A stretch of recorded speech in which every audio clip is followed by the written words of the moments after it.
Oh man, this episode of House of the Dragon was amazing. I mean, you can tell that we're getting to the end game here just by how much these episodes are really heating up. Um, the first thing that really was magnified, I think, in this season, especially, and I've been saying it all season, everything and everyone is in shambles. All the Targaryen factions are in shambles, whether it's Aemon out in Harrenhal with the witch lady, or it's, Aegon who's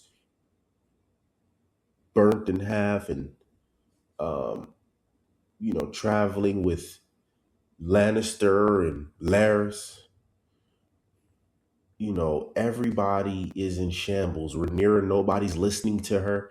The only people, if you notice, that are kind of good are the people from the other houses. Like even House Hightower, how he's kind of chilling. He's eating food, he's drinking wine, he's looking happy. He's cutting deals. That dude's killing it, by the way. And oh my gosh, the acting on this show is amazing. Just the presence that everyone's holding. Everyone is really into this role. Nobody's checking it in. Like you can really feel drawn in while watching this. I don't know much about acting, but I just know it's something about the presence of these actors that's really pulling me in big time, man. This is some of the best acting we're seeing on television, period, right now. Personal favorite storyline on this episode was the Lady Massaria. Ooh, the scene where the other lady, who also is a whore, she's from a similar area and position that Lady Massaria was in the first season or second, I forget which one. And Lady Massaria's kind of speaking to her, da da da da, and the lady looked at her and was like, "You've changed. Like you really got lost in the sauce. You really think you're one of these highborn people right now." And she told her, oh my gosh, when she was checking her, oh, you could just see the truth hitting her in the chest. She's like, "What power do you actually have?" And she stayed silent. She was like, "Exactly." She said, "I'm telling you, a whore is still just a whore to these people." And then you see at the end of the episode, Rhaenyra is kind of giving lip to Lady Massaria. Like she's kind of talking back to her until the Lady Massaria got up and they started getting sexually active. And Lady Massaria realized, man, that one lady was correct. That is why I'm here. I'm not here because of my great counsel. She's here because she fucked Rhaenyra that one time. And Rhaenyra was like, all right, I'm gonna put her in position so we can fuck every now and again. It's not that she really values her word like that. Because if you notice, she doesn't really sway Rhaenyra on anything. Even with Damon lying to her about sheep stealer, she still's like, but he didn't betray me though. Like, right?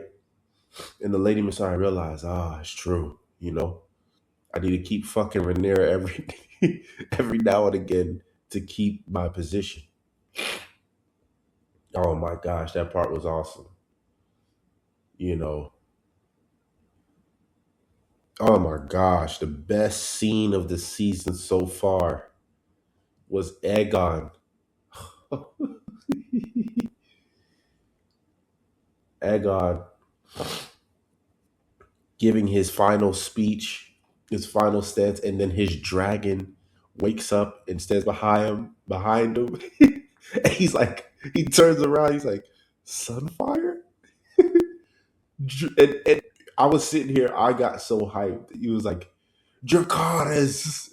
I called it out before, and then he said, oh my gosh, that was the best scene of this season, easily. Oh my goodness. This show is so well written.